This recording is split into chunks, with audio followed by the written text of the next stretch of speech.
अरे बिद्दू, आज घर में बहुत काम है। आज तुझे स्कूल जाने की जरूरत नहीं है। लेकिन दादी, आज तो स्कूल में मेरा टेस्ट है। अरे एक दिन स्कूल नहीं जाएगी तो ऐसी कौन सी तेरी कलेक्टर की पढ़ाई छूट जाएगी। वैसे भी मैं देख रही हूँ आजकल तो बड़ी ढीठ हो गई है। अपनी दादी की बातें सुनकर बिंदु नाराज हो जाती है। तभी उसकी माँ कहती है,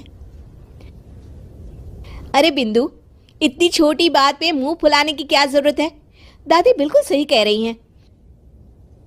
लड़कियों को तो घर के काम काज सीखना चाहिए। अरे बहू, रमेश के लाड़ प्यार ने इसे बिगाड़ रखा है। कम से कम तू तो मेरी बात समझती है। अच्छा, मेरी पूजा का समय हो गया है, मैं पूजा करने जा रही हूँ। इतना कहकर रमेश की माँ वहां से चली जाती है। इस तरह बिंदु की दादी और माँ दोनों अक्सर उसे घर के कामों में ही उलझा कर रखते थे। कुछ दिनों के बाद राजू और बिंदु के 10वीं के रिजल्ट्स आते हैं। दोनों बच्चे दादी को अपना अपना रिपोर्ट कार्ड दिखाते हैं।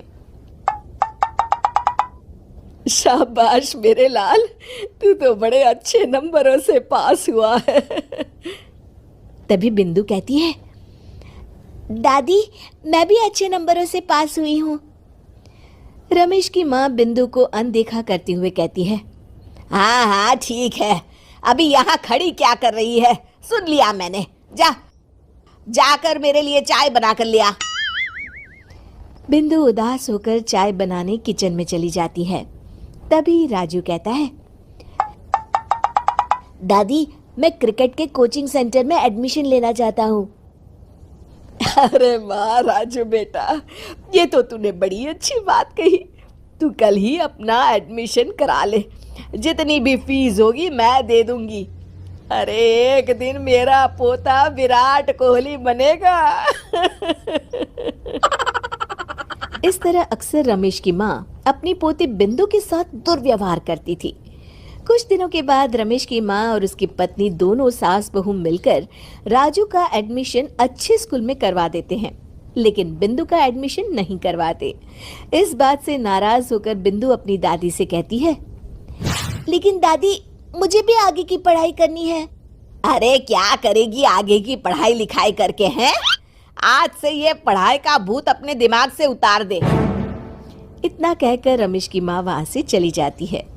उस दिन के बाद से बिंदु की पढ़ाई हमेशा के लिए छूट जाती है और उसकी दादी उससे घर के सारे काम करवाना शुरू कर देती है। इस तरह उसका सारा दिन घर के कामों में ही बीत जाता था। कुछ दिन बीत जाते हैं और एक दिन रमेश छुट्टियों पर घर आता है।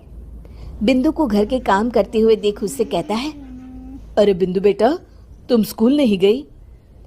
पिताजी, दादी ने मेरा एडमिशन कराने से मना कर दिया है। वे कहती हैं घर पे रहकर घर के काम करना सीख।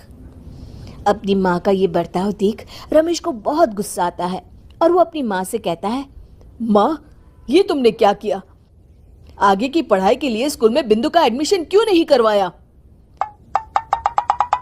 अरे बेटा, लड़की जात है, ज्यादा पढ़ लिख कर क्या करेगी? वैसे भी शादी के बाद तो इसे घर के ही काम करने हैं ना। तुम किस जमाने में जी रही हो माँ? अगर कल्पना चावला के घर वाले भी तुम्हारी सोच के होते तो क्या वो पूरी दुनिया में हिंदुस्तान का नाम रोशन कर पाती? इसका स्कूल छुड़वाकर तुम इसका भविष्य बर्बाद कर रही हो, लेकिन मेरे रहते ऐसा नहीं होगा। बिंदु बेटा, कल ही तुम्हारा एक अच्छे स्कूल में एडमिशन करा दूंगा। तुम जितना चाहे उतना पढ़ो। मेरे होते हुए तुम्हें किसी बात की चिंता करने की जरूरत नहीं है। अपने पिता से हौसला पाकर बिंदु खुश हो जाती है और कहती है, जी पापा, मैं खूब मन लगाकर पढ़ाई करूंगी और बड़ी होकर डॉक्टर बनूंगी। ये हुई ना बात। शाबाश मेरी बेटी। शिक्षा, लड़का हो या लड़की, हमें दोनों को आगे बढ़ने का मौका देना चाहिए।